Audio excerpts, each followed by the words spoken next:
Hi, y bienvenidos to the Tiki Talk Show with Dean Niri Martini. I'm Dean Martini, and I'm here with Spike from the Breezeway Cocktail Hour. Thanks for being here and giving us the time. Dude, where are we? We are at the Bali Hai. Yeah, we are. Underneath the Bali Hai, apparently, and part of it. We are. There's a lot of commotion going on, but yeah. Always happy to be at the Bali Hai. Yeah. Like, what an incredible place. No, it's fantastic. All the artifacts that they have around here, it's just amazing. Yeah. And I hope that doesn't get picked up. And it's survived. And it's survived since 1954, I believe. Right, when it was established. Yeah. Pretty amazing. So, yeah, history here on the San Diego Bay. I'm not sure, is it San Diego Bay? I think so, yeah. I asked that earlier, too. It's a bay. It's a San Diego Bay. Next to San Diego. Okay. Horse means whale's vagina. Oh my God. San Diego. I didn't say it. I know. No, there's no way that's correct. You've been doing a lot of stuff over the past few years, and all of a sudden, you've just like fast forwarded in the past like 6 months or so. Have I? To where you're not just doing your show, the Hula Girls. You're doing now a second show that right. you just launched. You're running your own store. Gosh, you're doing speaking events. Every now and then we see you DJing. Yeah, I also own and a Jack Russell Terrier, Oh, that's a lot of work right there. which is a career in itself. Yeah. So, between all this stuff that you got going on, I mean, where do you find the time? Where do I find the time? I don't really. It's nonstop, and even coming to weekenders like this really takes like a big chunk out of my production time because I have editor Jared, like my good buddy, who does like the heavy like cutting, but then I have to go through and finesse everything, add Right. music, and tighten up just how I want things to be edited. And you just mentioned recently about you have this vision, Yeah. and it's not always coming across with the editor, and it's understandable, right? I mean, it's two different visions. Yeah, totally. But the second channel has been really exciting. It's just cocktails. It's like 10-minute cocktail tutorials. And if I would have understood how YouTube works like 5 years ago when I started this whole thing, I would have just done cocktail recipes. But also, like at the same time, I think that a lot of fun stuff wouldn't have ever happened. So, yeah, I don't know. YouTube, the algorithm, the way they want you to work things can be really creatively limiting. Right. But, that's why I started the second channel. So that was the reason why you started the second channel. Yeah, absolutely. Yeah. Okay, because that was my next question. Is like, well, why did that come about? Yeah. How? And So the way that YouTube prioritizes content is it will you'll upload a video and then it'll send it out to a small group of people. Now, if your content like varies all over the place, YouTube goes, I think this person might like it and I think this person might like it, but they kind of don't know. right. So doing a cocktail channel that is just cocktails, YouTube goes, I know exactly who this should go to. And it's funny because the numbers have been like really good compared to my subscriber count. So it's, I could talk about YouTube all day long. It's like, I'm obsessed with it. Start teaching now. Yeah. Giving classes on this. I'm obsessed with it. It's like I live and breathe the metrics and like all that stuff. So that's the reason. I wanted a place where all the cocktails could live so that people can just reference them. Also, they're not like trapped in a big long interview with Pinup Palmer. It's like, nothing wrong with her. Like, but if you want to learn how to make a painkiller, that's where you go. And In 10 minutes. in 10 minutes. Instead of 30 with Pinup Palmer. Yeah, I'm with- sorry, Pinup Palmer. I know. Sorry, Pinup Palmer. You're wasting people's time. Not ours. That's and I'm sure not Maybe. Spike's either. Oh, I don't know, maybe. So what do you like best about everything that you've been doing? All these projects across the board. We're here at the Bali Hai specifically for like a fan meetup, and it's the community that has come out of the shows that is like certainly the most rewarding. I think met you guys, and same there's here. like a whole group of people upstairs that like are here because of the show, and they've since like formed their own little groups, their own like friend groups, and come to events like Tiki Oasis together, whereas they would never have known each other before. So that's the most special part of it. So now you have this branch off group. And I'm not going to say it's a cult or anything, but it's you got the Breeztonians. Yeah. I mean, this whole group just like came out of nowhere. Yeah, it's pretty and then wild. you're also, and that goes to like all these little projects you have. You have your own rum. I mean, that's fantastic. You have your own mug. And now this following a cruise also. Yeah. So how have all these come together, and I mean, in a very short time. Yeah, well, people ask me if I want to do stuff, and Can't say no. I usually say yes, as long as I don't have to do like too much. So like the cruise, like, you know, I weigh in on about like where we want to go. And also I usually try to bring one of my friends on the cruise, and it like comes out of my chunk of the like the financial side of things. But it's fun to have, like last year we had Pinnett Palmer on there. The year before that we had Ed Hamilton. Maybe next year we'll have Justin Scard or McBiff, something like that. But yeah, if somebody suggests something to me and I don't have to really do a whole lot of heavy lifting, then I'll probably say yes. As long as it's like brand appropriate. Right, of course. Yeah. And how do you say Nassau? Nassau. I just said it. There you go. You did. There it is. Nassau? Nassau. Yeah, I learned. I didn't know how to say it for a long time. I'm drinking a Buddha beer. I don't care about anything right now. Light on my feet. Well, I've already had one Bali Hai cocktail and a Buddha beer, and that's like all you need because it's like high octane cocktails here. Oh my gosh, I didn't think it was going to be that strong. I know about the Mai Tais, but The Mai Tais yeah. are gasoline. Yeah, it's about this much rum and this much of orgeat and maybe triple sec or something. That says on the menu. Something, yeah. But I'll tell you, a place like this, you're not looking for the craft cocktail experience at a place like this. Although, like, I wish they could really tune up their cocktail program here because it's such a beautiful place. Right, it is. But you come here to experience the thing, you know, and you get your like jet fuel cocktail, and then have some beers or keep drinking those. I don't know. Get walked out of here. Yeah, Or dragged out of here. If you can walk out of here at Right, that point. yeah. We've been talking to the bartender, and he said some people have just not made it past the front door. Oh, really? Yeah. They're just like laid out in the front. Yeah, Here. face first. No way. Face first. Laid out in the front. Good story. You might want to talk to him. Damn, dude. Yeah. Let's drink Yeah. some. Yeah, Yeah. get you. And that's what prompted the 2-drink minimum, or maximum. Of limit. what? Limit for the Mai Tais. 2-drink limit. How is there a two-drink limit on a Mai Tai? This much rum. Yeah, I know, but like a Mai Tai should be like the zombie jet pilot. It should be Mr. Bali Hai, maybe. I don't know. I don't know if I saw a limit on the zombie on the menu, Probably not. that Probably, was okay. probably doesn't have as much rum as the Mai Tai. but it has guava. Guava. Yeah. We'll just leave it at that. No, no. So, moving on. Little thing about the Hula Girls. Mm-hmm. So there's one song, and this is actually Needy's question. She had this. She is our resident musician. So, Thank you. what she wanted to know is like on Hidden Village. So you did a collab with Crazy Al. Crazy Al. Come on, Yeah. Big Al. Crazy Al. Because he's big. Sorry, yeah. Well, He's for kind me- of like he's big and crazy. He's big and crazy. Well, tall and crazy, but Yeah, skinny. Anyway, the Not question really big is- at all. Yeah, actually, he's like skinny and crazy. Yeah. On that song, Crazy Al did the bird calls and some of the percussion. DJ Bonebreak from the Punk Legends X played vibraphone, and Gary Brannon from the Blue Hawaiians and several other bands ended up playing steel guitar on that, and then he ended up joining the band after that and kind of plays with us once in a while. But yeah, it's one of my favorite songs. And the Hidden Village was the back room of Sam's Seafood in Sunset Beach, which became Don the Beachcomber. Right.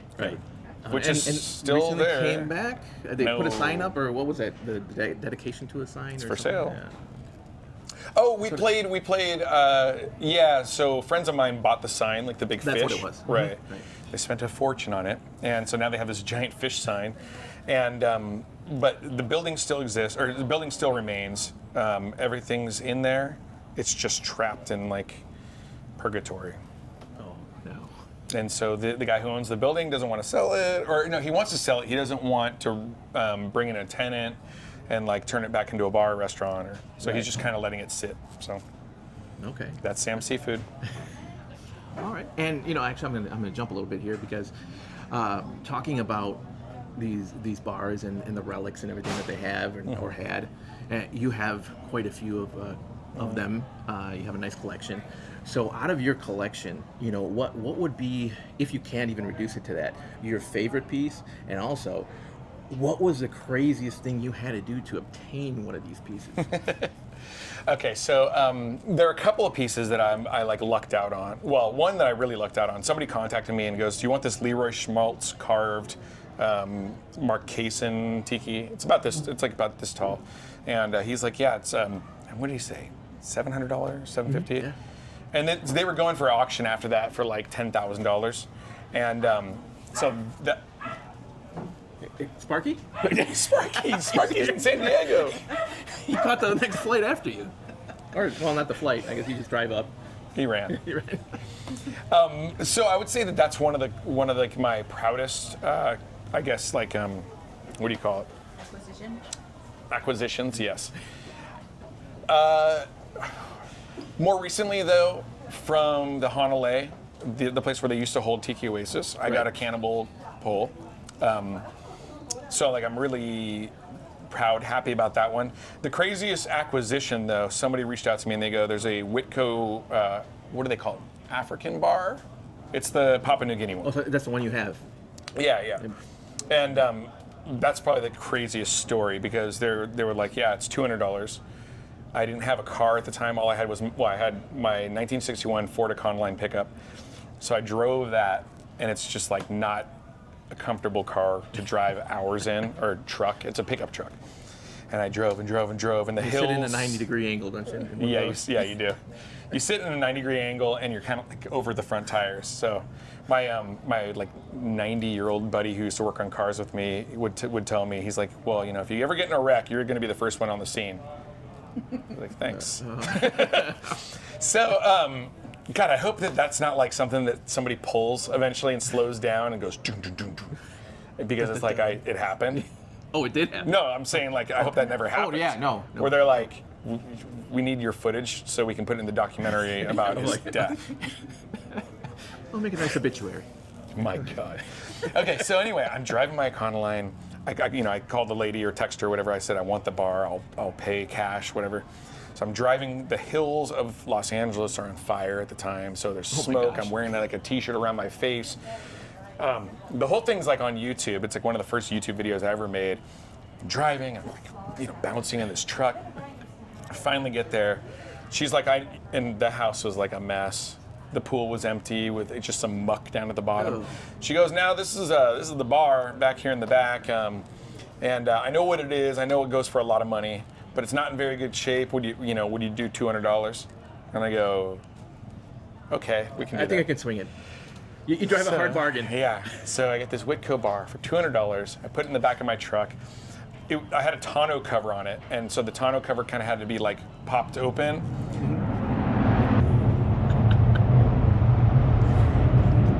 Jesus. Do they launch rockets from here? I don't know. Did they change? I thought that was Oh, I see Florida. it over there. See it? Oh, yeah, there he goes. Damn, dude, the Blue Angels. Ugh. It's so cringe, dude. Oh my God. I was gonna say. And it was just like, I got talked into it, and it was a bad idea. Are you rolling on this one? I am. Okay. Good. I'm glad you are. Actually, I want record of that. Yeah, I'm like just Totally against this. Going out. And I sent that song to Von Franco, and I was like, I hope he loves this song. He was like a real like idol of mine in like the 90s. Before everybody knew everybody just from like the internet, he was just this mystical character who like built cars and painted like monster shirts and worked with Ed Roth. And then I sent him the song, and he's like, "Oh, cool, man." And I've played that song every night that the Hula Girls have played, so hundreds and hundreds of shows. And we've never had some chick go, "Surfing with Von Franco." Because like, why would you? Oh, I hate that song. But that's how they pitch it to you? Girls won't be doing this. That up. My drummer at the time was like, "We can bring a girl in and have her say it." And I go, "Okay." But that was just being young and not really So now controlling. you do the bell, right? That's for the Enchanted Sea. Yeah. Yeah. Yeah. Now you do that. Totally.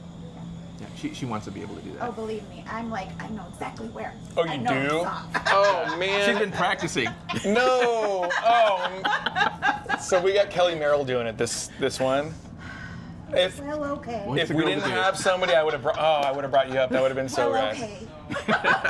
Well, if you end up at a show, like just remind me, and I'll be like, oh yeah, we'll fully use you. You told me. You told me. You I have it promised. on film. Yeah. I have it on film. Yes. It's not film. It's like a digital Yeah. recording. I know, but it sounds nicer when you say film. It does. Does it not? Especially you're California, right? So you can say you want to say. I have it on film. It's Hollywood. If you could actually only San see what's Diego. going on Dramatic. behind the camera right now. Dramatic. Yeah. Kelly Merrill. Sadly, a mouse has taken him captive, and so he's trapped at Sam's Seafood. Sam's Seafood. What's it called? Trader Sam's. I don't really know much about tiki, so I'm just figuring it out as we go. So I was like, every show we do Enchanted Sea, and we bring up somebody to play the bell.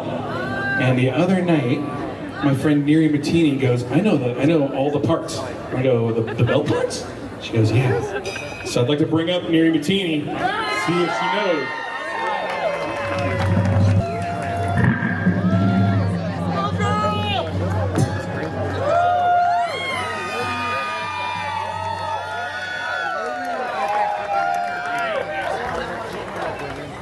Go ahead and give it a ding.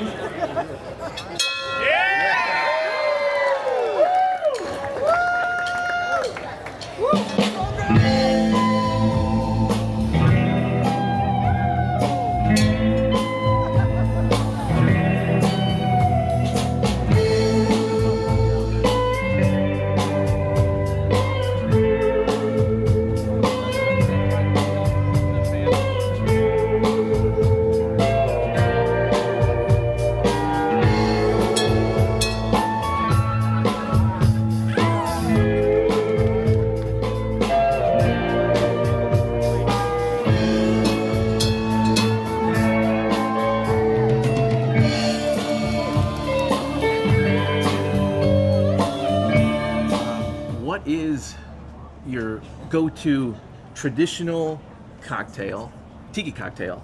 Show up at your house. Yeah, we What show are up you with- drinking? If you showed up at my house, first it'd be daiquiris for sure, like a Breezeway daiquiri. I love that for a quick, easy cocktail.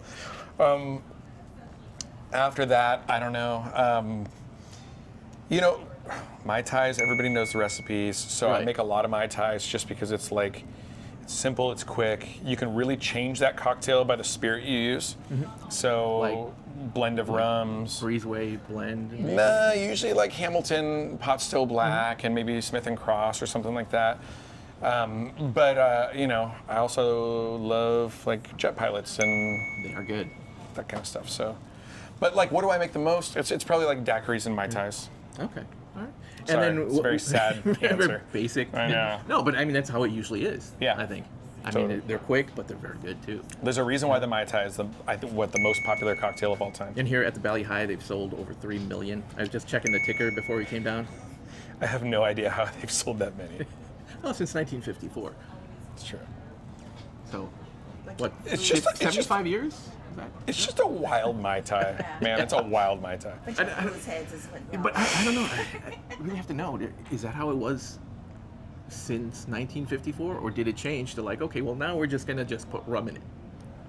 I can't imagine that's the same recipe, right? I don't think so either. I mean, it had to have morphed Yeah. to just booze. Yeah, because there's no fruit juices in the Mai Tai No, here. nothing. Yeah, it's wild. But going back to your cocktails, so out of these 300 plus you mentioned in one of your shows that you've made since COVID, what was the best one that you've made? And it might be just a random recipe. Was it a traditional recipe? Oh, Was it somebody that was submitted to you? right. Yeah, there were cocktails, I think, from the that I called the best cocktail I've ever had. And I forget which one that was. And does it still stand? Because that might have been at that time. Yeah, I don't know if it's like the best I've ever had. I mean, the Black Magic's a great cocktail. I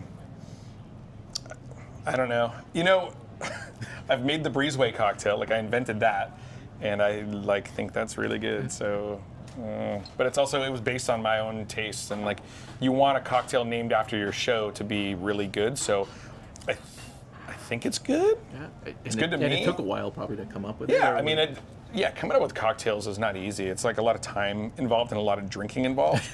Which like sounds fun or whatever, but if your show is all about cocktails, you're just drinking all the time. Yeah. So it becomes like it's a lot of drinking, dude. Yeah, that happens. I didn't drink like this before the show.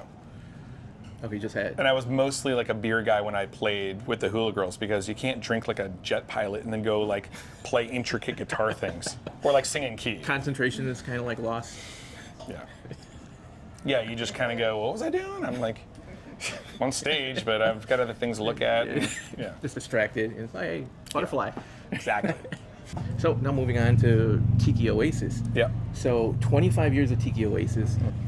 You performed at Tiki Oasis for their 25th anniversary. Mm-hmm. So I mean, what's that mean to you to be able to participate in that? And you know, it's just amazing. 25 years of Tiki Oasis. Yeah, I think I went to the third or fourth one in Palm Springs. To be included along with like the Ghastly Ones, the Bomboras, Phantom Surfers, Tiki Aki Orchestra, Blue Hawaiians, which is like a giant influence on the Hula Girls. It's pretty special. Oh, and you guys too, huh? Good. Well, that's that's what I mean. Is like to be even included in that group of names, Right. like means a lot. Yeah, I can only imagine. I mean, that's. I know. I'm like, oh, I'm start crying. You're making me cry on camera, man. Come on. It's validating. I think that's what it is. It's just validating. It's like, oh, we did something right. You know. Right, yeah. For several years now, you guys have been doing several things Whole lot of right.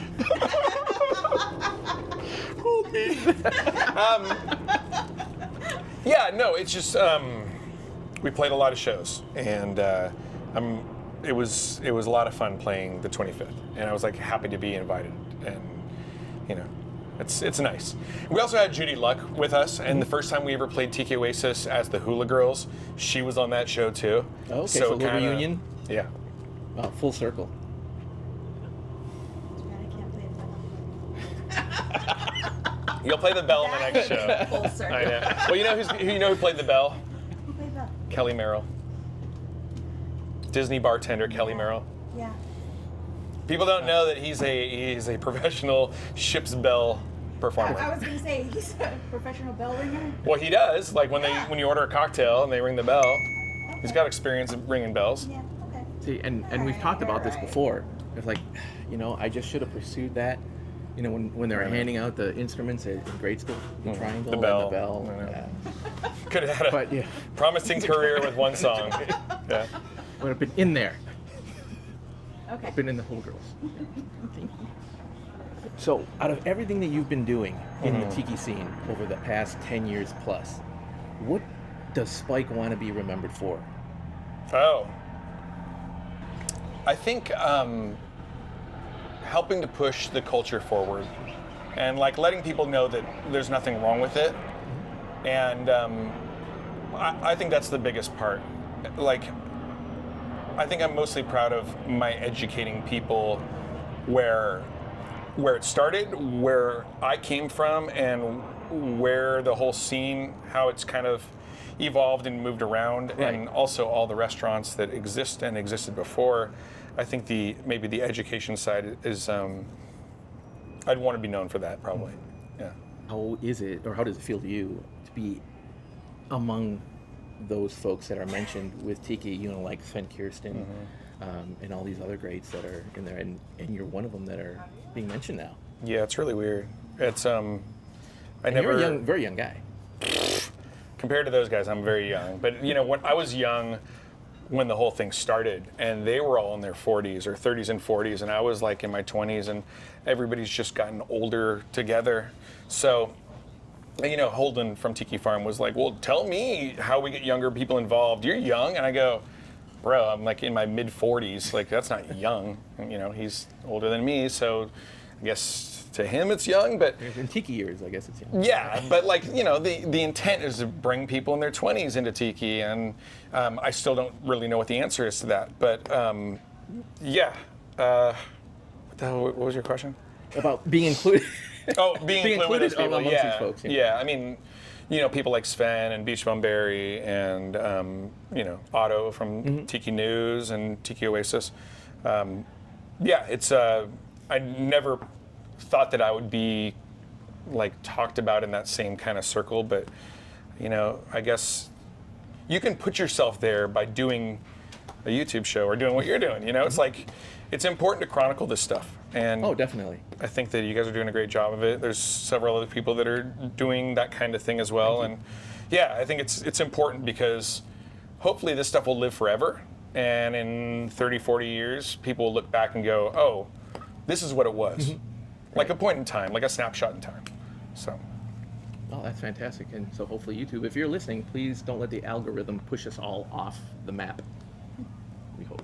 But Spike, thank you so much for giving us this time. Yeah. We enjoyed it. You've been fantastic as always. So Thanks. thank you greatly. I'm going to go Appreciate upstairs, have another Buddha beer, do what some kind more of beer? crying. And enlightening. What? You'll be enlightened as well Oh, for them. for the beer. The beer, yeah. It's called Lucky Buddha. Enlightened beer. A little plug for the beer, I guess. I don't know. Not sponsored. Yeah, not sponsored. YouTube, not sponsored. Unless Unless, yeah. Buddha beer.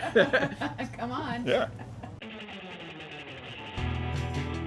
Buddha. Some It's of the it was shape of a green Buddha. and it was- Yeah. It's a Buddha-shaped beer. Aloha y bienvenido. In Espanol? Just kidding. I was like, oh no. I'm like, I don't know that much Spanish. Somebody up there. Okay. Creepy creeps. And we're on pipes. We're gonna rearrange the furniture right now. Gosh. I probably shouldn't be like with my mouth open looking. Yeah, under the pipes, yeah.